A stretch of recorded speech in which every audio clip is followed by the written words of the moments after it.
നമസ്തേ. 2022 ഇവിടെ നിന്ന് മുങ്ങിയ ഒരു PFI ഭീകരൻ ഇപ്പോൾ അറസ്റ്റിലായിട്ടുണ്ട്. മൊയ്തീൻകുട്ടി എന്ന ഇയാൾ മാസ്റ്റർ ട്രെയിനർ ആയിരുന്നു അത്രേ. PFIയുടെ ആയുധ പരിശീലകൻ.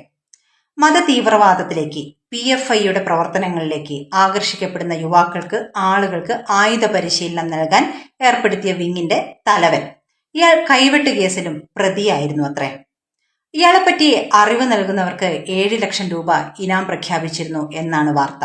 ഏതായാലും NIA ഇയാളെ അറസ്റ്റ് ചെയ്തിരിക്കുന്നത് വിമാനത്താവളത്തിൽ വെച്ചാണ്. കേരളത്തിൽ തീവ്രവാദത്തിന് നല്ല വളക്കൂറുള്ള മണ്ണാണല്ലോ നമ്മുടെ രാഷ്ട്രീയ പാർട്ടികൾ ഒരുക്കി കൊടുത്തിരിക്കുന്നത്. ഇവിടെ നിന്നാണല്ലോ കാശ്മീരിലേക്കും മറ്റും ഭീകരവാദത്തിന് റിക്രൂട്ട് ചെയ്യപ്പെടുന്നത്, ISISനും പാകിസ്ഥാനി ഭീകരന്മാർക്കും ഒക്കെ വേണ്ടി. അതുപോലെ സത്യസരണിയുള്ളതും ഈ മണ്ണിൽ തന്നെ ആണല്ലോ.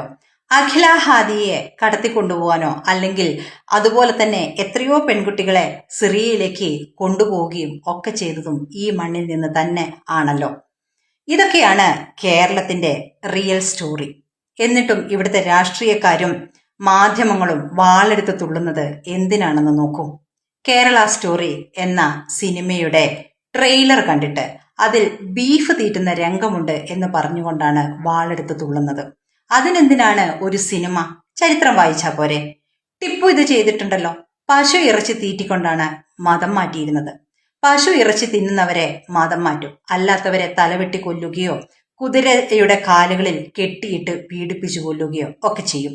അതുപോലെ തന്നെ 1921 ഖിലാഫത്ത് ഹിന്ദു വംശഹത്യയിലും ഇതുപോലെ തന്നെ കുപ്പായമിടീക്കൽ എന്ന മതം മാറ്റലിൽ പശു ഇറച്ചി കൊടുത്തുകൊണ്ടാണ് മതം മാറ്റിയിരുന്നത്, കുപ്പായം ഇടിയിച്ചിരുന്നത്, അല്ലാത്തവരെ കൊന്നുകളഞ്ഞിരുന്നു.